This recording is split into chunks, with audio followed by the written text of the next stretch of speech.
بسم اللہ الرحمن الرحیم یا ایہا الذین آمنوا لا تتخذوا الذین اتخذوا دینکم ہزوا محزوا بہ ولعبا الذین اوتوا الکتاب من قبلکم والکفار اولیاء. یہ اولیاء مفعول ثانی آیا ہے یہاں.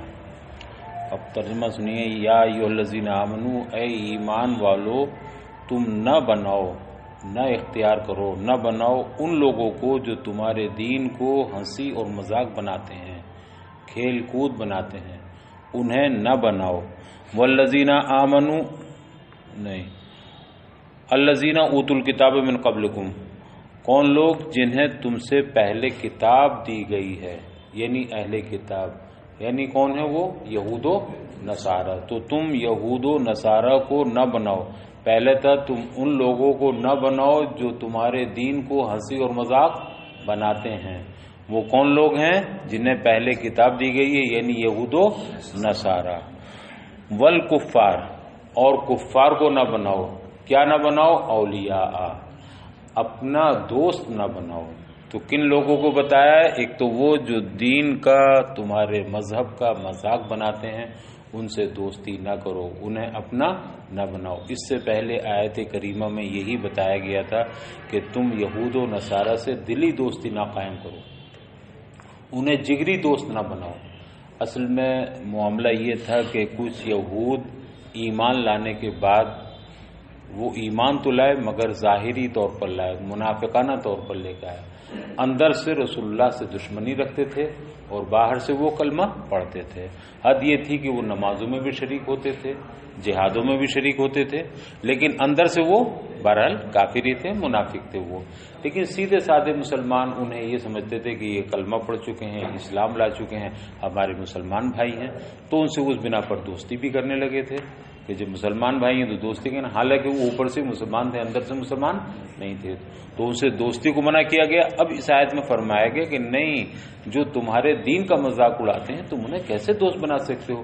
یہ فطری طور پر بھی نفرت پیدا کرنے کی نہیں بتایا گیا. یہ بڑا مؤثر طریقہ ہے. مثلا میں آپ کو کسی سے جدا کرنا چاہوں، کسی سے علیحدہ کرنا چاہوں، تو اس کو میں کہوں گا آپ اس کو دوست بناتے ہیں تو تمہارے باپ کو گالیاں بکتا ہے. آپ کتنا بھی وہ آپ کے سامنے ہمدرد بن کے آئے گا، لیکن جب آپ کے دل میں یہ بات بیٹھے گی میرے باپ کو گالیاں بکتا، وہ میرے دادا کو گالیاں بکتا ہے، میرے استاذ کو، میرے پیر کو گالیاں بکتا، تو وہ اس لائق نہیں ہے کہ مجھ سے دوست بناؤ.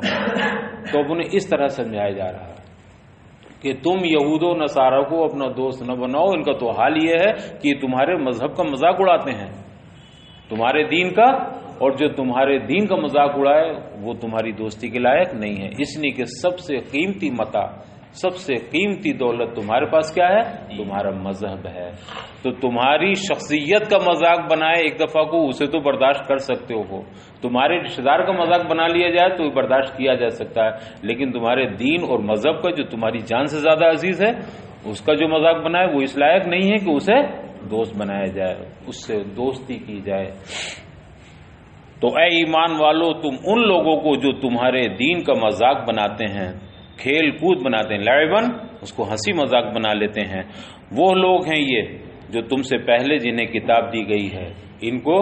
والکفار، اور کس کو؟ کافروں کو. اب کفار کی تفسیر والمشرکین سے کر کے یہ بتا دیا کہ یہاں مشرکین مراد ہیں. یا تو یہود تھے یا نصارہ تھے، کافر تو یہ بھی تھے، لیکن مشرکین ان سے الگ تھے. تو چاہے وہ بت پرست ہوں، چاہے وہ یہود و نصارہ ہوں، ان کو نہ بناؤ. مفعول ثانی آیا کیا؟ اولیاء. کیا نہ بناؤ؟ ان کو دوست نہ بناؤ. واتقوا اللہ بترک موالاتہم، اور تم ان سے ترک موالات کر کے، ان سے دوستی نہ کر کے، ان سے علیحدگی اختیار کر کے تقوی اختیار کرو، اللہ سے ڈرو. یعنی یہ اللہ کا حکم ہے، تم اس سے ترک موالات کر کے کیا کرو؟ اللہ سے ڈرو. ان کنتم مؤمنین، اگر تم واقعی مومن ہو، اگر اہل ایمان ہو. فرمایا صادقین فی ایمانکم، اگر تم اپنے ایمان میں سچے ہو، دعوی ایمان میں سچے ہو، سچے پکے مسلمان ہو، تو تم ان سے ہرگز دوستی نہ گانٹو، ان سے دوستی نہ کرو. والذین اذا نادیتم دعوتم الی الصلاۃ، اور وہ لوگ جب تم نماز کے لیے لوگوں کو بلاتے ہو اذان کے ذریعے، یعنی جب اذان کہی جاتی ہے اذان کے ذریعے تم نماز کے لیے لوگ بلاتے ہو تو اتخذوها ای صلاۃ حضوا محضوا به، تو وہ نماز کو بھی کیا بنا لیتے ہیں؟ مذاق بنا لیتے ہیں، اذان کو بھی نماز کو بھی، اور نمازی کیا ہے؟ تمہارے شاعر ہیں، دین کی علامتیں ہیں، تو جو نماز اور اذان کو مذاق بنائے وہ اس لائق نہیں کہ اس سے دوستی کی جائے۔ جب تم نماز کے لیے لوگوں کو بلاتے ہو تو وہ نماز کو بھی مذاق بنا لیتے ہیں، ولعبن، اور اسے کھیل کود بنا لیتے ہیں، بِإِن يَسْتَهْزُوا بِهَا وَيَتَضَاحَكُوا، وہ اس طرح کہ وہ اس کا ہنسی مذاق کرتے ہیں، کھیل کود بنا لیتے ہیں، وَيَتَضَاحَكُوا، اور اسے مضحکہ بنا لیتے ہیں، اسے ہنسی کا ذریعہ بنا لیتے ہیں، اسے ہنسی مذاق بنا لیتے ہیں۔ ذَلِكَ الْإِتِّخَاذُ بِأَنَّهُمْ بِسَبَبِ أَنَّهُمْ قَوْمٌ لَا يَعْقِلُونَ، اور ان کا یہ مذاق بنانا، نماز اور اذان کو یہ مذاق بنانا اس سبب سے ہے، اس وجہ سے ہے کہ قوم لا یعقلون، کہ وہ سب ناسمجھ ہیں، بے عقل ہیں اور نرے جاہل ہیں، ان کے اندر عقل نام کی کوئی چیز نہیں ہے، اور یہ اس وجہ سے، اس سبب سے ہے کہ وہ ایک ایسی قوم ہے، وہ ایک ایسے لوگ ہیں جو ناسمجھ اور بے عقل ہیں۔ مفسر نے لکھا ہے اس آیت کریمہ کے نزول کے بارے میں کہ مدینہ طیبہ میں جب اذان کہی جاتی تھی تو ایک نصرانی تھا، اور وہ اذان میں اشہد ان لا الہ الا اللہ اور اشہد ان محمد رسول اللہ، یہی دو تو اصل بنیادی عقیدے ہیں، باقی تو نماز میں اللہ اکبر، اللہ کو تو بڑا وہ بھی کہتے تھے، حی علی الصلاۃ حی علی الفلاح بات، لیکن اصل کیا تھا جو اختلاف تھا وہ اشہد ان لا الہ الا اللہ، اللہ کے سوا کوئی معبود نہیں، یہی تو ان کے لیے خلاف تھا، اور دوسرا اشہد ان محمد رسول اللہ، کہ ہم محمد رسول اللہ کی رسالت کی گواہی دیتے ہیں۔ تو جب مؤذن یہ کہتا تھا تو وہ جواب میں کہتا تھا یہ جل جائے، جو یہ کہہ رہا ہے اشہد ان لا الہ الا اللہ اشہد ان محمد، یعنی مؤذن جل جائے۔ چنانچہ وہ جب بھی اذان سنتا تھا یہی کہتا تھا۔ ایک دن ایسا ہوا کہ اسی کا خادم کسی ضرورت سے آگ لے کر گھر میں آیا، اور آگ سے ایک چنگاری اٹھی، ایک شرارہ اٹھا، اور وہ کسی کپڑے میں، کسی پھوس میں، کسی جگہ جا کر کے وہ آگ پکڑ لی اس نے، اور آگ اتنی شدت کی ہو گئی کہ اس میں وہ بھی جو نصرانی مذاق اڑاتا تھا، اس کے بال بچے بھی، اور اس کو پورا گھر بھی خاکستر ہو گیا۔ تو بتایا گیا کہ یہ اتنی سخت چیز ہے، عبرت کے لیے۔ وَنَظَرَ لَمَّا قَالَ الْيَهُودُ لِلنَّبِيِّ صلی اللہ علیہ وسلم بِمَنْ تُؤْمِنُ مِنَ الرُّسُلِ، یہ آیت کریمہ آنے والی اس وقت نازل ہوئی جب یہودیوں نے نبی کریم صلی اللہ علیہ وسلم کی خدمت میں آ کے عرض کیا، ایک وفد آیا یہودیوں کا، خاص لوگ، چنیدہ لوگ آئے، اور انہوں نے آ کر کے پوچھا، سوال کیا، بمن تؤمن من الرسول، اے محمد آپ کن کن رسولوں پر ایمان رکھتے ہیں؟ ان کا مقصد یہ تھا کہ یہود تو حضرت عیسیٰ کے مخالف تھے ہی، نصرانی حضرت موسیٰ کے مخالف تھے، تو یہودیوں کا وفد آیا تھا، ان کا کہنا یہ تھا کہ اس لیے وہ آئے تھے مقصد لے کر کہ اگر یہ حضرت عیسیٰ کی رسالت کا انکار کر دیں گے تو ہم ان پر ایمان لے آئیں گے، اور اگر یہ عیسیٰ علیہ السلام کو بھی رسول مانیں گے، نبی مانیں گے، ان پر ایمان رکھیں گے تو ہم ایمان نہیں لائیں گے۔ یہ ارادہ کر کے وہ آپ کی خدمت میں آیا وفد، اور اس نے آ کے سوال کیا، بمن تؤمن من الرسول، آپ کن کن رسولوں پر ایمان رکھتے ہیں؟ فقال، تو آپ نے جواب میں ارشاد فرمایا، باللہ وما انزل الینا، سورہ بقرہ کی آیت آپ نے تلاوت کی، آمنا باللہ، ہم اللہ پر ایمان رکھتے ہیں، وما انزل الینا، اور جو ہم پر نازل کیا گیا قرآن اس پر، وما انزل الی ابراہیم و اسماعیل و اسحاق، پوری آیت کریمہ آپ نے تلاوت فرمائی کہ ہم اللہ پر بھی ایمان رکھتے ہیں، جو ہم پر نازل کیا گیا اس پر بھی ایمان رکھتے ہیں، جو ابراہیم پر نازل کیا گیا، جو اسماعیل پر نازل کیا گیا، جو اسحاق پر نازل، ان تمام انبیاء کرام پر جو نازل ان سب پر ایمان رکھتے ہیں۔ پھر آگے آیت میں وما اوتیٰ بعیسیٰ و موسیٰ، اور جو حضرت عیسیٰ کو عطا کیا گیا ہم حضرت عیسیٰ پر بھی ایمان رکھتے ہیں، حضرت موسیٰ پر بھی، اور ہم کسی نبی میں کوئی تفریق نہیں کرتے، کوئی فرق نہیں پڑتا، ہم سارے نبیوں کو مانتے ہیں، سارے رسولوں پر ایمان رکھتے ہیں۔ جب انہوں نے حضرت عیسیٰ کا نام سنا تو وہیں سے وہ بھڑک گئے اور کہنے لگے، اچھا آپ عیسیٰ پر بھی ایمان رکھتے ہیں؟ تب تو آپ سے زیادہ برا دین کسی کا ہے ہی نہیں۔ یہ معاذ اللہ انہوں نے اللہ کے رسول پر کہا۔ تو آپ نے فرمایا کہ میں اللہ پر ایمان رکھتا ہوں اور جو کچھ ہم پر نازل کیا گیا ہے اس پر ایمان رکھتا ہوں. الآیہ، اور پوری آیت کریمہ آپ نے تلاوت فرمائی.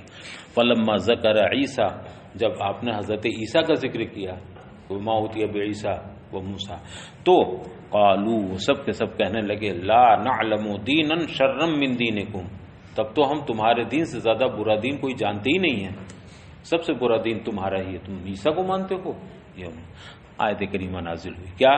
قل یا اہل الکتاب، اے محبوب اب آپ ان سے کہہ دیجئے، ان احمقوں سے، ان بیوقوفوں سے کہہ دیجئے، هل تنقمون تنکرون منا الا ان آمنا باللہ، کیا تمہیں یہی برا لگتا ہے؟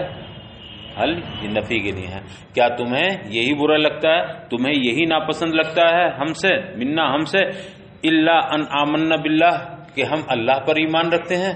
تمہیں اسی سے چڑ ہوئی نا، تمہیں اسی سے آگ لگی، کس بات سے کہ ہم اللہ پر، کیا تمہیں یہی برا لگتا ہے کہ ہم اللہ پر ایمان رکھتے ہیں؟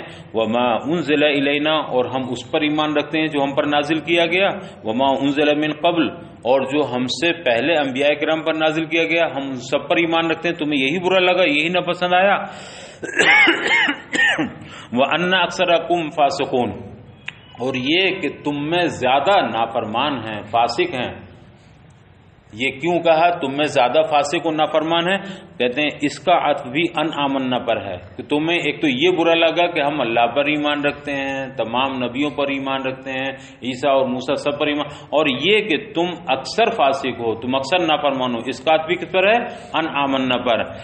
معنی یہ ہے آیت کریم ما تنکرون الا ایماننا، تمہیں ناپسند نہیں ہے مگر کیا چیز؟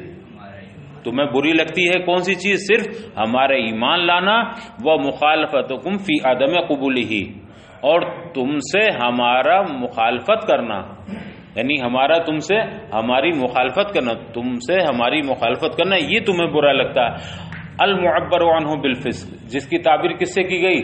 فسق سے، یعنی تم فاسق ہو، ہماری تم سے مخالفت کرنا یہ تمہیں برا لگتا ہے، تو اس کو تعبیر کیا گیا فسق، تو تم فاسق ہو. اللازم عنہ، جو اس کے لیے لازم ہے، کس کے لیے لازم ہے؟ عدم انکار، مطلب عدم قبول انکار کو لازم ہے. تو یہ فسق کس کو لازم ہے؟ عدم قبول انکار، ہمارا ایمان قبول نہ کرنا اور تمہارا اس میں مخالفت کرنا، یہ تمہارے فاسق ہونے کے لیے لازم ہے، تم فاسق ہو اس مخالفت کی وجہ سے. وَلَيْسَ هَذَا مِمَّا يُنْكَرُ، جبکہ یہ کوئی ایسی بری چیز نہیں ہے جس کی وجہ سے تم ہم سے مخالفت کر رہے ہو اور تمہیں یہ بری لگ رہی ہے، یہ بری لگنے والی چیز نہیں ہے. ارے تم جس کو مانتے ہو مانو، ہم جس کو ماننا ہے اس کو ماننا ہے. ہمارا صرف یہ کہ ہم اللہ کو مانتے ہیں، نبیوں پر ایمان رکھتے ہیں، تم اس لیے تمہیں تکلیف پہنچتی ہے، یہ کوئی بری لگنے والی چیز نہیں. یہ تو حقیقت یہی ہے کہ اللہ ہی اس لائق ہے کہ اس پر ایمان رکھا جائے اور کسی کو معبود نہ بنایا جائے. اس نے جن کو ہدایت کے لیے بھیجا ہے ان کو تسلیم کیا جائے، ان کو مانا جائے. تو حقیقت یہی ہے اور یہی قابل تسلیم ہے. اس کو نہ ماننا اور یہ مخالفت کا ذریعہ بنانا یہ ایسی چیز نہیں ہے جو تمہارے لیے ناپسند ہو. وَلَيْسَ هَذَا مِمَّا يُنْكَرُ، اور یہ ایسی چیز نہیں جو تمہارے لیے بری ہو یا تمہیں بری لگنے والی ہو.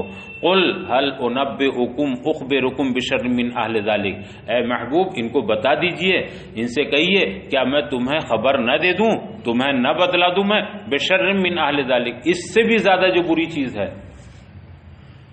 تم تو کہتے ہو تب تو تمہارا دین بہت برا ہے، تم نے ہمارے دین کو برا کہا، انہیں بتا دیجئے کیا میں تمہیں ایسی بات نہ بتا دوں، ایسے لوگ نہ بتا دوں جو اس سے بھی زیادہ برے ہیں. وہ کیا میں تمہیں خبر نہ دے دوں بشر من اہل ذالک، ایسی شرارت سے یا ایسی بری چیز سے جو اس سے بھی زیادہ بری ہے. الذی تلقمونہم، کس سے زیادہ بری ہے؟ جسے تم برا سمجھتے ہو، تم نے ہمارے دین کو برا سمجھا ہے، میں تمہیں ایک ایسی بات بتاتا ہوں جو اس سے بھی زیادہ بری ہے. مصوبتن، کس اعتبار سے بری ہے؟ اللہ کے نزدیک جزا اور بدلے کے اعتبار سے بری، یعنی اس کی سزا بہت سخت ہے، بہت خطرناک ہے. وہ کون ہے؟ من لعنہ اللہ، وہ لوگ ہیں جن پر اللہ نے لعنت فرمائی ہے. تم نے ہمارے دین کو برا کہا مگر سچائی یہ ہے برے وہ لوگ ہیں جن پر اللہ نے لعنت فرمائی ہے، برے وہ لوگ ہیں جن کو اللہ نے اپنی رحمت سے دور فرما دیا. تو میں تمہیں بتاؤں کون زیادہ برے ہیں؟ من لعنہ اللہ، وہ لوگ زیادہ برے ہیں جن پر اللہ نے لعنت فرمائی، ابعدہ عن رحمتہ، یعنی اللہ نے اپنی رحمت سے جنہیں دور فرما دیا، وغضب علیہ، اور اللہ نے ان پر غضب نازل فرمایا، وجعل منہم القردۃ والخنازیر، اور ان میں سے کچھ کو بندر بنا دیا، کچھ کو خنزیر بنا دیا۔ اس سے زیادہ برے اور کون ہوں گے؟ یہ یہود میں سے جب عذاب نازل ہوا تو جو جوان تھے انہیں تو بندر بنا دیا گیا، اور جو بوڑھے تھے انہیں خنزیر بنا دیا گیا، بالمسخ، کیسے؟ ان کی صورتیں مسخ کر کے، مسخ کی صورت کے۔ ومن عبد الطاغوت، اور کون زیادہ برے ہیں؟ وہ زیادہ برے ہیں جو شیطان کی پجاری ہیں، جو شیطان کی بندگی کرتے ہیں۔ عبد الطاغوت ماضی کا صیغہ ہے، جو شیطان کی عبادت کرتے ہیں۔ طاغوت سے مراد الشیطان، بطاعتہ، کیسے عبادت کرتے ہیں اس کی اطاعت کر کے، اس کا کہنا مان کر کے۔ ورعا فی منہم معنی من وفی ما قبلہ لفظہا، اور اس منہم میں معنی من کی رعایت کی گئی ہے، اور اس کے ما قبل جو ضمائر ہیں ان میں لفظ من کی رعایت کی گئی ہے۔ اس سے پہلے بتایا چکا من کی دو حیثیتیں، ایک معنوی اور ایک لفظی۔ معنوی حیثیت اس کی جمع کی ہے، اور لفظی حیثیت مفرد کی ہے، واحد کی ہے۔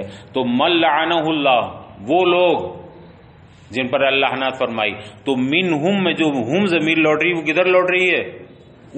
اسی من کی طرف، اور منہم کی ہم ضمیر اس وقت لوٹے گی جب من جمع مانا جائے، تو ایمانن کیا ہے؟ جمع۔ اور اس کے بعد جو لعنہ اللہ میں لعنہ کے بعد جو ہو ضمیر ہے، یہ ہو ضمیر کدھر لوٹ رہی ہے؟ یہ بھی منی کی طرف۔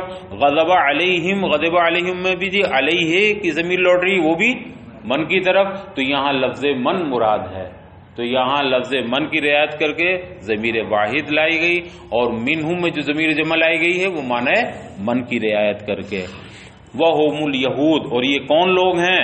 یہ یہود ہیں۔ وفی قرات بضم با، اور ایک قرات میں عبدہ کو عبودہ پڑھا گیا ہے، عبدہ کی جگہ ماضی کا سنگین بلکہ عبودہ، جب عبودہ پڑھیں گے، اور اس کی اضافت مابعد کی طرف کی گئی ہے۔ مابعد کون؟ طاغوت، یعنی عبودت طاغوت، یہ اس میں جمع ہوگا جب عبودہ پڑھیں گے۔ تو عبادہ تو فعل ہوا، اور عبودہ یہ اس میں جمع ہے عبد کی۔ وَنَصَبَهُ بِالْعَطْفِ عَلَى الْقِرَادَةِ، اور اس پر جو نصب ہوگا عبادہ پر وہ قرادہ پر عطف کی وجہ سے، کہ کن کو بندر بنا دیا؟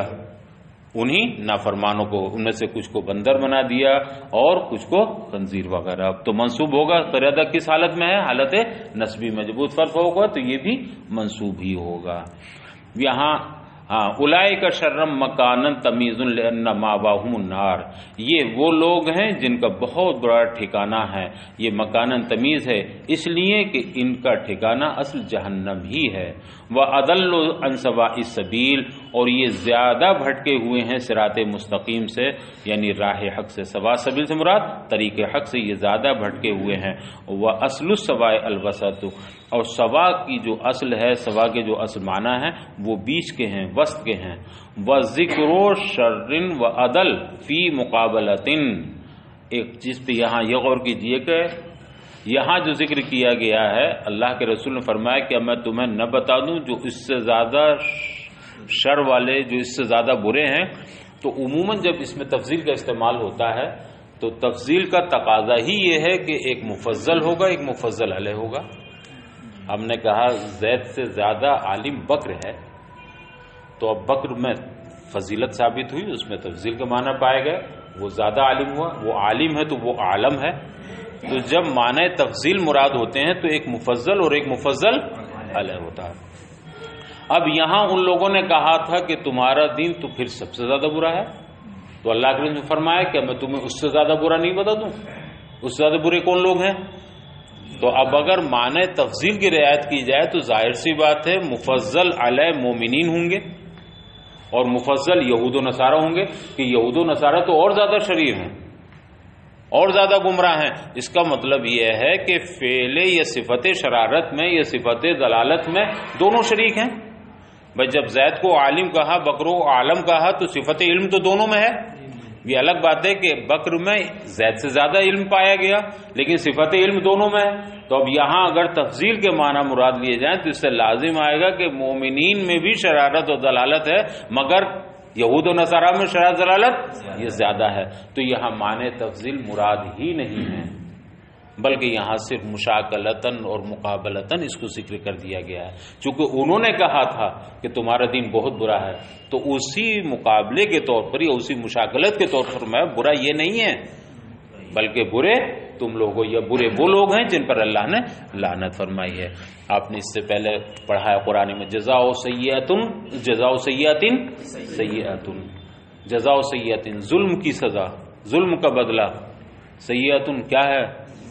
ظلم ہے، ظلم کا بدلہ ظلم تو نہیں ہوتا ہے، ظلم کا بدلہ تو انصاف ہوتا ہے، تو وہاں جزاء سیئۃ سیئۃ، سیئہ کے مقابلے میں سیئہ کہا گیا، حالانکہ سیئہ وہاں مانا گناہ کے اور ظلم کے نہیں، ویسے یہاں کہتے نہیں تو بہت ذلیل آدمی ہے، ارے اسے چھوڑو، تجھ سے بڑا ذلیل تو دنیا میں کوئی ہے ہی نہیں، تو اب تجھ سے بڑا ذلیل کوئی نہیں، اس کا مطلب یہ نہیں کہ یہ چھوٹا ذلیل ہے، نہیں، مقصد اس کی ایک دم نفی ہوتا ہے کہ ذلالت یا نہیں، ذلالت تو ہے، سر سے پاؤں تک تو ذلیل تو ہے، تو یہ اس طور پر کہا گیا ہے، مقابلے اور مشاکلت کے طور پر۔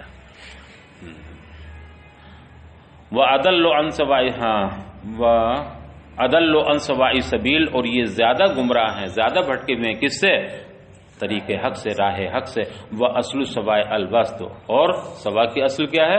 بیچ، درمیان کا راستہ، صراط مستقیم جس سے تعبیر کیا تھا۔ وَذِكْرُ شَرٍّ وَأَضَلُّ فِي مُقَابَلَةٍ، بات سمجھ میں آئی؟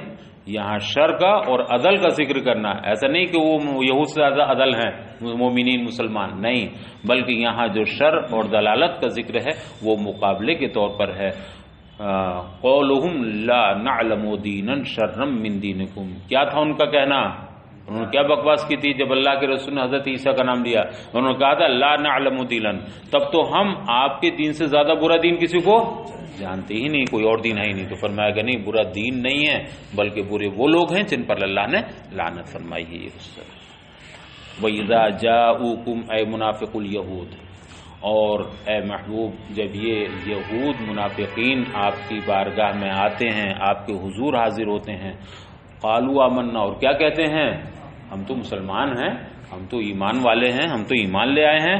وقد دخلوا الیکم متلبسین بالکفر، حالانکہ معاملہ یہ ہے کہ جب یہ آپ کے پاس حاضر ہوتے ہیں، داخل ہوتے ہیں، تب بھی کفر سے متصف ہوتے ہیں، تب بھی یہ کافر ہی ہوتے ہیں، متلبس بالکفر، تب بھی یہ کافر ہی ہے۔ وَهُمْ قَدْ خَرَجُوا مِنْ عِنْدِكُمْ، اور جب یہ آپ کے پاس سے نکلتے ہیں تب بھی یہ متلبس بالکفر، یعنی آئے تب بھی کافر ہو کر کے اور گئے ہیں تب بھی کافر ہی ہو کر کے گئے ہیں۔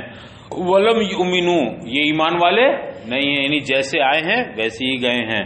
وَاللَّهُ أَعْلَمُ بِمَا كَانُوا يَكْتُمُونَ، اور اللہ تعالیٰ خوب جانتا ہے جس کو وہ دلوں میں چھپا کر لاتے ہیں، دلوں میں تو ان کے نفاق چھپا ہوا ہے نا، تو اللہ ان کے نفاق کو خوب جانتا ہے۔ مطلب یہ ہے کہ وہ اتنے سنگ دل ہیں، اتنے سخت ہیں کہ آپ کی انتہائی پرتاثیر گفتگو، آپ کی انتہائی ناصحانہ گفتگو بھی ان کے دل پر کوئی اثر نہیں کرتی ہے۔ وہ اتنے سنگ دل ہو چکے ہیں، اتنے سخت دل ہو چکے ہیں کہ جیسے آتے ہیں ویسے ہی واپس چلے جاتے ہیں۔ اس میں رسول اللہ صلی اللہ علیہ وسلم کی توہین نہیں ہے کہ وہاں آ کے بھی ہدایت لے کے نہیں گئے، یہ تو اللہ نے فرمایا کہ دل تو رحمان کی دو انگلیوں کے بیچ میں ہیں۔ اللہ نے اپنے محبوب کو اس کا مکلف فرمایا کہ تم ہدایت کا راستہ دکھاؤ، باقی ہدایت دینا تو میرا کام ہے۔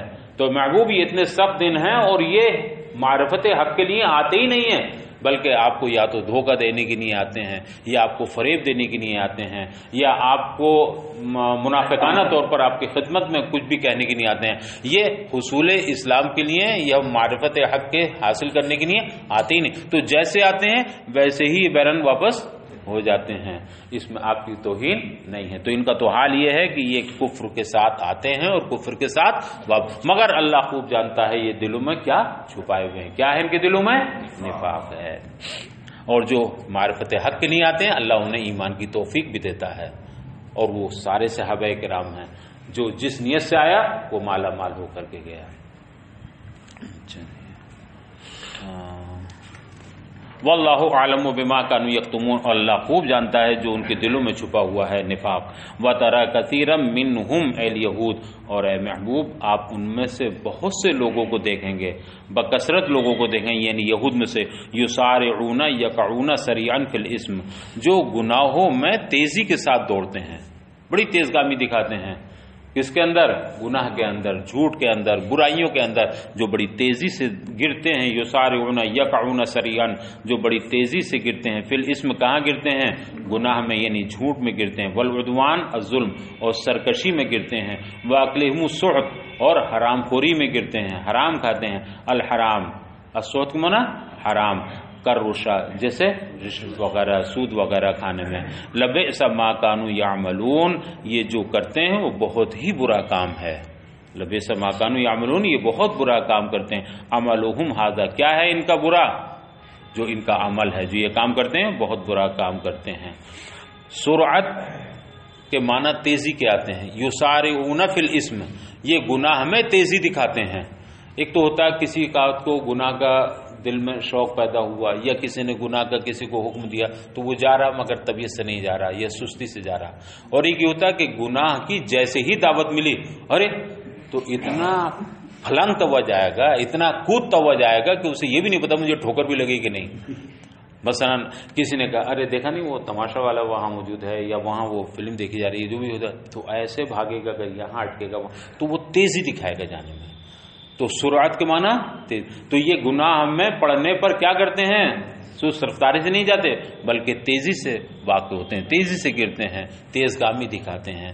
سرعت اور عجلت دونوں کے معنی جلدی کے ہی ہیں، لیکن استعمال میں فرق یہ ہے کہ سرعت کا استعمال نیک کاموں میں ہوتا ہے، وسارعوا فی الخیرات، ہے نا، تو سرعت کا معنی بھی تیزی مگر نیکیوں میں دکھانے کے لیے تیزی، اور عجلت کا معنی بھی تیزی مگر وہ عجلت کہاں استعمال ہوتا ہے؟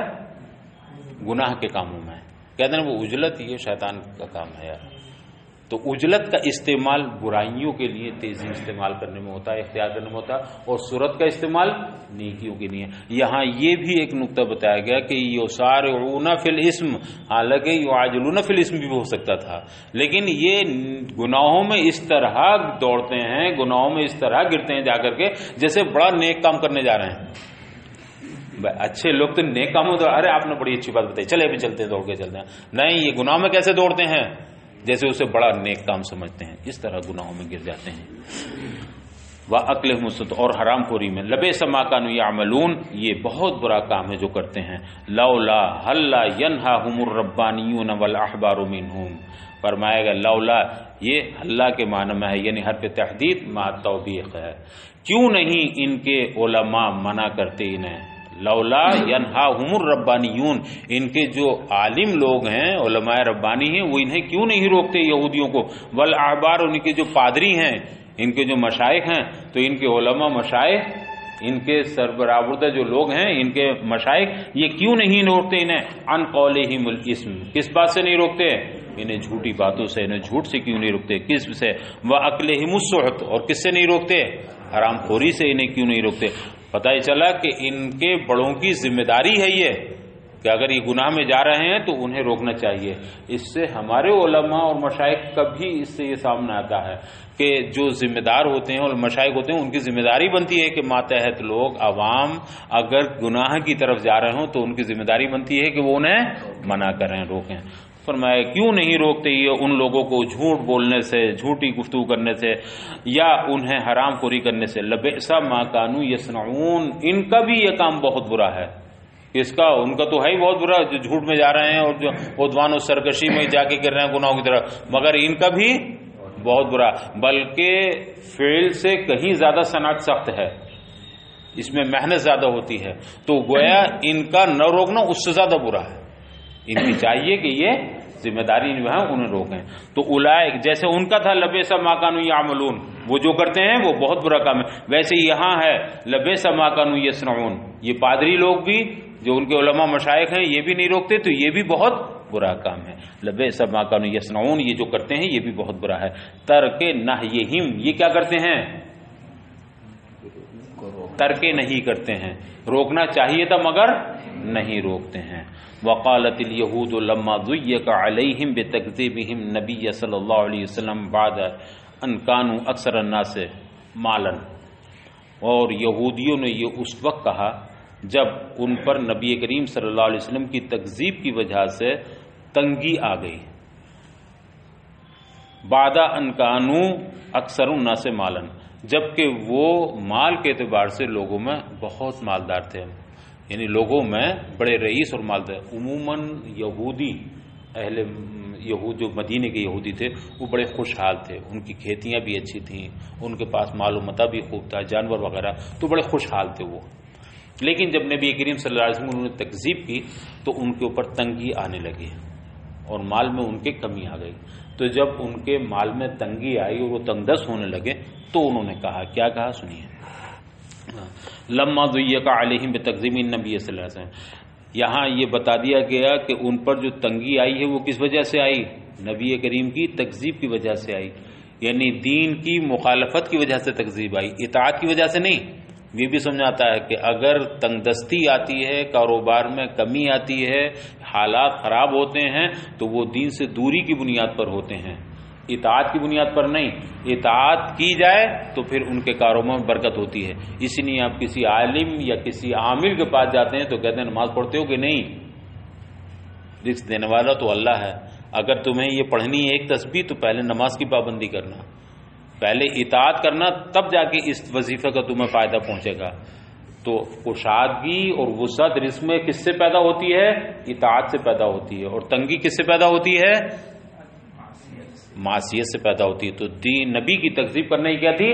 معصیت تھی. تو جب نبی کریم صلی اللہ علیہ وسلم انہوں نے تکذیب کی تو ان پر تنگ دستی آئی، اس کے باوجود کہ وہ پہلے کیا تھے؟ بڑے مالدار تھے، بڑے خوشحال تھے. تو کیا کہا انہوں نے؟ قالت الیہود، انہوں نے کہا ید اللہ مغلولہ، ارے اللہ کا ہاتھ تو بند گیا. معاذ اللہ رب العالمین، یعنی پہلے ہمیں وہ خوب دیتا تھا مگر اب اللہ کا ہاتھ بند گیا ہے. مقبوضۃ عن ادرار الرزق علینا، یعنی ہمارے اوپر رزق کشادہ کرنے میں، ہمارے اوپر رزق بکھیرنے میں، رزق برسانے میں وہ ہاتھ اس کا بند گیا ہے. کنو بہ عن البخل، اس سے انہوں نے کس بات سے کنایہ کیا؟ اللہ تعالیٰ کے بخل سے، یعنی اللہ اب بخیل ہو گیا. تو اللہ کا ہاتھ بند ہو جانا یہ کنایتاً انہوں نے کہا کہ اللہ کیا ہو گیا؟ معاذ اللہ بخیل ہو گیا ہے.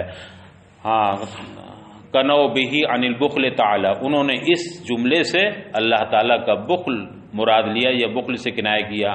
ان ذالک، اس قول کو کہہ کر، یہ بات کہہ کر. قال تعالی، اللہ تعالیٰ نے ارشاد فرمایا، غلت امسکت ایدیہم، میرا ہاتھ نہیں بندھا ہے بلکہ انہی کے ہاتھ باندھ دیے گئے ہیں، انہی کے ہاتھ روک دیے گئے ہیں. عن فعل الخیرات، امسکت ایدیہم، ان کے ہاتھ روک دیے گئے. کس سے؟ اچھے کاموں کے کرنے سے، نیک کاموں کے کرنے سے، طاعت کے کاموں سے ان کے ہاتھ روک دیے گئے. دعون علیہم، یہ ان کے لیے بد دعا ہے. کبھی کبھی کوئی جملہ کہا جاتا ہے اس سے مقصد صرف وہی نہیں ہوتا جو اس کے اپنے اصلی معنی ہوتے ہیں یا ظاہری معنی ہوتے ہیں، بلکہ مراد کچھ اور ہوتی ہے. مراد کیا؟ مثلا بد دعا. جیسے کبھی ایسا ہوتا ہے کہ آدمی کوستا ہے کسی کو اور کہتا تو بھی برباد ہو جا، تو ہلاک ہو جا، تو مر جا، تو ڈوب جا، تو زمین میں دھس جا. اس کا مطلب یہ نہیں کہ ابھی زمین میں دھس جا، مطلب یہ ہے کہ اظہار ناراضگی مقصود ہوتا ہے. کہتے ہیں اب تیرا ستیہ ناش جائے. اب تیرا ستیہ ناش جائے یہ کب کہتا آدمی؟ جب ناراض ہوتا ہے، غضب میں ہوتا ہے. تو اللہ تعالیٰ نے جو یہ فرمایا کہ ہاتھ انہی کے بندھے ہوئے ہیں، یہ ہاتھ بندھے ہوئے بتانا مقصد نہیں ہے بلکہ اظہار ناراضگی ہے کہ اللہ کو ان کے اس کہنے سے ناراضگی ہوئی، اس کا غضب جوش میں آیا. تو اللہ نے ان کے لیے گویا یہ بد دعا ہے ان کے حق میں. وَلُعِنُوا بِمَا قَالُوا، اور ملعون قرار دیے گئے وہ لوگ، ملعون ہوئے بِمَا قَالُوا، اپنی اسی بکواس کی وجہ سے.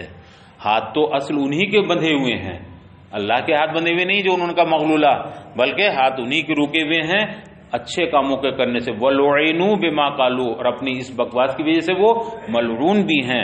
بل یداہ مبسوطتان، اب اللہ فرماتا ہے حقیقت یہ ہے کہ اللہ کے تو دونوں ہاتھ کشادہ ہیں، کھلے میں. یداہ مبسوطتان، اس کے ہاتھ کشادہ ہیں. ہاتھوں کا کشادہ ہونا یہ کنایہ ہے سخاوت سے، ہاتھوں کا بند ہونا یہ کنایہ ہے بخل سے. تو اللہ کے ہاتھ بند نہیں کا مطلب بخیل نہیں ہے اللہ، اس کے ہاتھ کشادہ ہیں، کیا مطلب؟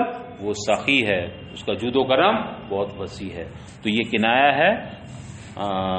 کہتے ہیں بل یداہ مبسوطتان، بلکہ اللہ کے دونوں ہاتھ مبسوطتان کھلے ہوئے ہیں، کشادہ ہیں. یہ مبالغہ ہے وصف جود میں، اللہ کی سخاوت، اللہ بہت سخی ہے. وسنی الید، اور یہاں ہاتھ کو تثنیہ لایا گیا، یداہم اللہ کے دونوں ہاتھ، حالانکہ اللہ کے دو ہاتھ یا ایک ہاتھ یا تین ہاتھ تو مولانا نہیں ہے، تثنیہ کیوں لایا گیا؟ اس میں اشارہ اس طرف لعبادت الکثرت، زیادتی کا افادہ کرنے کی نہیں ہے، کثرت کے ساتھ دینے کی نہیں۔ کیوں؟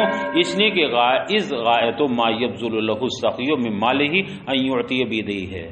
آپ دیکھیں جب کوئی آدمی بہت زیادہ دینا چاہتا ہے کسی کو تو وہ اپنے دونوں ہاتھوں کا لب بناتا ہے اور پھر لب بنا کر کے یوں دیتا ہے۔ جب کثیر تعداد میں کسی کو دینا ہو، جب بکثرت دینا ہو تو کیا کرتا ہے آدمی اپنے مال میں سے؟ صرف چٹکیوں میں نہیں دیتا ہے، ایک ہاتھ سے نہیں، بلکہ اچھا لو آؤ یہاں آؤ، اور بھر بھر کے دیتا ہے۔ تو دونوں ہاتھوں سے دینے کا مطلب یہ ہے بہت دینا چاہتا ہے تو دونوں ہاتھ استعمال کرتا ہے۔ اللہ تعالیٰ دینے میں ذرا بھی بخیل نہیں ہے، معاذ اللہ رب العالمین، لیکن وہ دیتا ہے اور خوب دیتا ہے۔ جسے ایک بندہ دونوں ہاتھوں سے دے کر کے خوب دینا اس کا ہوتا ہے، اسی طرح اللہ تعالیٰ خوب دیتا ہے۔ کہتے ہیں نا جب دیتا ہے تو چھپا بڑھا کے دیتا ہے، تو خوب دیتا ہے وہ۔ ينفق کیف یشاء، اور پھر جب وہ خرچ کرتا ہے تو جیسے چاہتا ہے خرچ کرتا ہے، من توسین و تضیقین، وہ چاہے کشادگی سے خرچ کرے چاہے تنگی سے خرچ، جسے دے تو چھپر، اور جب لیتا ہے تو چمڑی ادھاڑ لیتا ہے، ادھیڑ لیتا ہے۔ تو لیتا بھی ہے تو بالکل روڈ پہ آ جاتا ہے آدمی، کروڑ پتی ارب پتی آدمی، اور جب برباد ہوتا ہے تو روڈ پہ آ جاتا ہے۔ تو جب چھینتا ہے تو بھی ایسے ہی، اور جب دیتا ہے تو فقیر تھا، فٹ پاتھ پہ سوتا تھا، لیکن اب بڑی بڑی بلڈنگوں کا مالک ہے، بڑی بڑی کمپنیوں کا مالک ہے۔ تو دینے میں اور لینے میں اس کا کوئی وہ کسی چیز کا پابند نہیں۔ فلا اعتراض علیہ، لا اعتراض علیہ، لہذا اس پر کسی کو حق اعتراض نہیں ہے، اس پر اعتراض کی کوئی گنجائش نہیں ہے۔ وہ جتنا چاہے وسعت کے ساتھ دے اور جتنی چاہے تنگی کے ساتھ لے لے، وہ جیسے چاہے وہ خرچ کرے۔ وَلَيَزِيدَنَّ كَثِيرًا مِّنْهُمْ مَا أُنزِلَ إِلَيْكَ مِن رَّبِّكَ مِنَ الْقُرْآنِ طُغْيَانًا وَكُفْرًا، اور اے محبوب آپ کی رب کی طرف سے جو آپ پر نازل کیا گیا ہے یعنی قرآن، لَيَزِيدَنَّ كَثِيرًا، ان میں سے بہتوں کے طغیان اور کفر کے یہ اضافے کا ترقی کا سبب بنے گا، لِكُفْرِهِمْ بِهِ، اس کے انکار کی وجہ سے۔ یعنی آپ پر جو اللہ تعالیٰ قرآن نازل فرما رہا ہے، یہ قرآن ان کافروں کے طغیان میں، ان کی سرکشی میں یہ ترقی کا اضافہ ہی بنے گا۔ کیسے بنے گا؟ جیسے جیسے قرآن کی آیات نازل ہوں گی، پہلے 10 آیتیں نازل ہوئی تو 10 کے منکر تھے وہ، اور جب 11ویں آیت نازل ہوئی تو اس کا بھی تو انکار کر دیا، تو اب کفر میں اضافہ ہوا کہ نہیں؟ پھر 12ویں آیت نازل ہوئی تو اس کا بھی انکار کیا، 13ویں آیت نازل ہوئی، تو جیسے جیسے نزول قرآن ہوتا گیا ان کے انکار میں اور اضافہ، تو ان کے طغیان اور سرکشی میں یہ قرآن کیا بنے گا؟ اضافے کا اور ترقی کا سبب بنے گا۔ کیوں بنے گا؟ لِكُفْرِهِمْ بِهِ، قرآن تو ہدایت کی نہیں آیا تھا، مگر ان کی سرکشی میں اضافہ کیوں بننا؟ اس لیے کہ وہ اس کا کھل کر انکار کر رہے ہیں، اس کے ساتھ کفر کر رہے ہیں، لِكُفْرِهِمْ بِهِ، اس کے کفر کی وجہ سے۔ وَأَلْقَيْنَا بَيْنَهُمُ الْعَدَاوَةَ وَالْبَغْضَاءَ إِلَى يَوْمِ الْقِيَامَةِ، اور ہم نے ان کے درمیان، ان کے اندر عداوت اور بغض کو، نفرت اور عداوت کو قیامت تک کے لیے ڈال دیا ہے ان کے دلوں میں، یعنی ہم نے یہود و نصارہ کے دلوں میں عداوت اور نفرت ڈال دیے، یہ ایک دوسرے سے قریب نہیں ہوں گے، نصارہ یہود کے مخالف اور یہود نصارہ کے مخالف، اور ہم نے عداوت اور بغض کو، ہم نے نفرتوں کو قیامت تک کے لیے ان کے اندر ڈال دیا۔ فَكُلُّ فِرْقَةٍ مِّنْهُمْ تُخَالِفُ الْأُخْرَىٰ، ان کا ہر گروہ، ان کا ہر فرقہ دوسرے کی مخالفت کرے گا، یہود نصارہ کی مخالفت، نصارہ یہود کی مخالفت۔ کلما اوقدوا نارا للحرب، جب یہ نار حرب کو بھڑکاتے ہیں، آگ کی، جنگ کی آگ کو بھڑکاتے ہیں، اے لحرب النبی صلی اللہ علیہ وسلم، یعنی نبی کریم صلی اللہ علیہ وسلم جنگ کرنے کے لیے آگ بھڑکاتے ہیں، تو اطفأ اللہ ہو، تو اللہ تعالیٰ ان کی آگ کو بجھا دیتا ہے۔ اے کلما ارادوہ ردہم، یعنی جب یہ لوگ نبی کریم سے لڑنے کا ارادہ کرتے ہیں تو ردہم، تو اللہ تعالیٰ ان کو لوٹا دیتا ہے، انہیں پسپا کر دیتا ہے، ان کی ہمتیں توڑ دیتا ہے۔ پہلے جنگ کا یہ اصول اور ضابطہ تھا جاہلیت میں کہ جب دو گروہ میں جنگ ہوتی تھی تو یہ دونوں گروہ پہلے کسی اونچی جگہ پہ جاتے تھے اور اونچی جگہ پہ جا کر کے آگ روشن کرتے تھے، وہ گویا آگ نقارہ کہلاتی تھی، گویا انہوں نے جنگ کا بگل بجا دیا، نقارہ بجا دیا۔ اب جب آگ روشن ہو گئی تو اب معاملہ سمجھ میں آ گیا کہ ادھر کے بھی لوگ تیار ہیں، ادھر کے بھی تیار ہیں، تو جنگ سے پہلے آگ بھڑکائی جاتی تھی، یہ اس وقت کا طریقہ تھا۔ اللہ فرماتا ہے جب بھی انہوں نے ارادہ کیا جنگ کرنے کا اور آگ روشن کی تو اللہ نے ان کی آگ کو بجھا دیا. کیا مطلب؟ ان کی ہمتوں کو پست کر دیا اور نبی کے مقابلے میں یہ جنگ کرنے کے لیے تیار نہیں ہوئے، جنگ کے لیے آمادہ نہیں ہوئے. وَيَسْعُونَ فِي الْأَرْضِ فَسَادًا، اور یہ زمین میں فساد مچاتے پھرتے ہیں، فساد کے لیے دوڑتے پھرتے ہیں. اے مفسدین بالمعاصی، یعنی کس طرح فساد کرتے ہیں؟ ارتکاب معاصی کے ذریعے، گناہوں کے ذریعے. واللہ لا يحب المفسدین، اور اللہ تعالیٰ ان فسادیوں کو، ان فساد مچانے والوں کو پسند نہیں فرماتا. کیا معنی؟ بمعنی انہ یعاقبہم، یعنی اللہ تعالیٰ ان فساد مچانے والوں کو سزا دے گا، اس کو پسند نہیں فرماتا. چلو اور لے لو ایک دو آیت، ابھی کوئی آنے والے نہیں، بس ایک دو آیتیں لو. ولو ان اہل الکتاب آمنوا، اور اگر یہ اہل کتاب ایمان لے آتے بے محمدین، کس پر؟ تو انکار پر ڈٹے ہوئے تھے. اگر یہ میرے محبوب پر ایمان لے آتے، واتقوا الکفر، اور کفر سے اجتناب کرتے، کفر سے بچتے، تو لکفرنا عنہم سیئاتہم، تو ہم ان کے گناہوں کو ضرور مٹا دیتے، ہم کے گناہ معاف کر دیتے، بخش دیتے. وَلَأَدْخَلْنَاهُمْ جَنَّاتِ النَّعِيمِ، اور ہم انہیں کہاں داخل کرتے؟ ہم انہیں ان باغات میں لے جاتے جو باغات نعمتوں سے بھرے ہوئے ہیں. جنات نعیم، نعمتوں سے بھرے ہوئے باغات میں ہم انہیں داخل کرتے. وَلَوْ أَنَّهُمْ أَقَامُوا التَّوْرَاةَ وَالْإِنْجِيلَ، اور اگر یہ تورات اور انجیل کو قائم رکھتے، کیا مطلب؟ بالعمل بما فیہما، تورات و انجیل میں جو احکام ہیں ان پر یہ عمل کرتے، عمل پیرا رہتے، ان کو قائم رکھتے. وَمِنْهُ الْإِيمَانُ، اور انہی میں جو تورات و انجیل میں احکام ہیں انہی میں یہ بھی ہے الایمان بالنبی صلی اللہ علیہ وسلم، نبی کریم صلی اللہ علیہ وسلم پر ایمان لانا، یہ بھی تورات و انجیل میں ہے. تو اگر یہ ان کے احکام پر عمل کرتے، اور یہ ساری آسمانی کتابوں میں تھا نبی کریم پر ایمان لانا، اگر اس پر عمل کرتے. وما انزل الیہم، اور جو کچھ ان پر نازل کیا گیا، یعنی اور دوسری کتابیں نازل کی گئیں دیگر انبیاء کرام پر، ان سب پر بھی اگر ایمان رکھتے، انہیں قائم رکھتے. ولا انہم قاموا برت ہے، اگر ان پر کو قائم رکھتے. من ربہم، کون سی کتاب میں؟ جو ان کے رب کی طرف سے ان پر نازل کی گئی تھیں. تو لأکلوا من فوقہم ومن تحت ارجلہم، تو یہ اپنے اوپر سے بھی کھاتے اور اپنے نیچے سے بھی کھاتے. کیا مطلب اوپر سے کھاتے؟ لأکلوا فوقہم، تو ان کے اوپر سے بھی رزق کی بارش ہوتی، آسمان سے بارش ہوتی. تو یہ اپنے اوپر سے، یعنی ان کے اوپر رزق کی بارش اوپر سے بھی. وہ من تحت ارجلہم، اور یہ زمین بھی جو ابلتی ہے، زمین جو اگاتی ہے، اس سے بھی یہ کھاتے. تو ان پر آسمان سے بھی برستا اور زمین سے بھی ابلتا. ان کی کھیتیاں خوب ہری بھری ہوتی. کب؟ اگر یہ محمد رسول اللہ پر ایمان لے آتے اور جو تورات و انجیل یہ دیگر کتابیں انہیں قائم رکھتے، ان پر عمل کرتے. تو لأکلوا من فوقہم ومن تحت ارجلہم، تو یہ اوپر سے بھی برستا ان کے اوپر اور ان کے پیروں سے بھی، نیچے سے بھی ابلتا، یعنی اوپر سے بھی کھاتے اور نیچے سے. بأن یوسع علیہم الرزق، بأن یوسع، کیا مطلب؟ اللہ تعالیٰ ان پر رزق کو بہت وسیع فرما دیتا. وَيُفِيضَ مِن كُلِّ جِهَةٍ، اور ہر طرف سے یہ فیضیاب ہوتے ہیں. وہی میں نے بتایا کہ جب ان پہ آتا تو ہر طرف سے آتا. آپ دیکھیں جب اللہ تعالیٰ کسی کو دیتا ہے، وسعت ہوتی ہے نا، تو وہ مٹی بھی اگر اٹھائے تو سونا ہوتی ہے. وہ جس کاروبار میں ہاتھ ڈالے اس کاروبار میں فائدہ ہوتا ہے. جب حالات بننے آتے ہیں، جب حالات بنتے ہوتے ہیں، تو اگر کپڑے کا کاروبار کرے تو کپڑے میں مالا مال ہو گیا. وہ جو کام بھی کرتا ہے، وہ کہتے ہیں نا اگر مٹی اٹھائے تو سونا ہو جاتی ہے. اور جب پریشانی کا وقت آتا ہے، جب اللہ لینا چاہتا ہے، تو کوئی بھی بڑھیا سے بڑھیا کاروبار لے کے بیٹھ جائے، کوئی بھی کام کر لے، کوئی بھی فیکٹری کھول لے، کوئی بھی مل کھول لے، کہیں آگ لگ جائے گی، کہیں چور لے جائیں گے، کہیں تباہ ہو جائے گا، کہیں مال ڈوب جائے گا، کہیں ایکسیڈنٹ ہو جائے گا، کہیں کچھ، مطلب بربادی ہے تو چاروں طرف سے. اور جب آتی ہے تو اللہ تعالیٰ ان لوگوں کو کیسے نوازتا؟ انہیں آسمان سے بھی برسا کے دیتا اور انہیں زمین سے بھی ابال کے دیتا. خوب ان کی کھیتیاں انہیں مطلب مالا مال کرتی ہیں.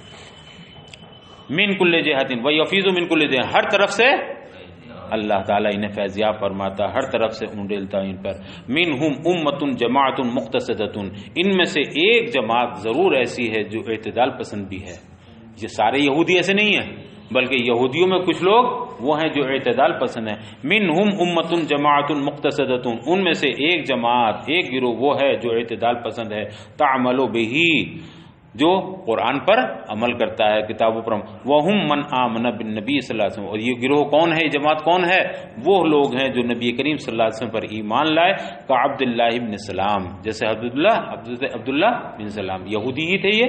وہ اصحابہ، اور ان کے ساتھی. وہ کثیر منہم ساء، اور ان میں کے زیادہ لوگ وہ ہیں بئسا ما یعملون، جو برا عمل کرتے ہیں، جو بہت برے کام کرتے ہیں۔ تو بڑی تعداد ان لوگوں میں کن کی ہے؟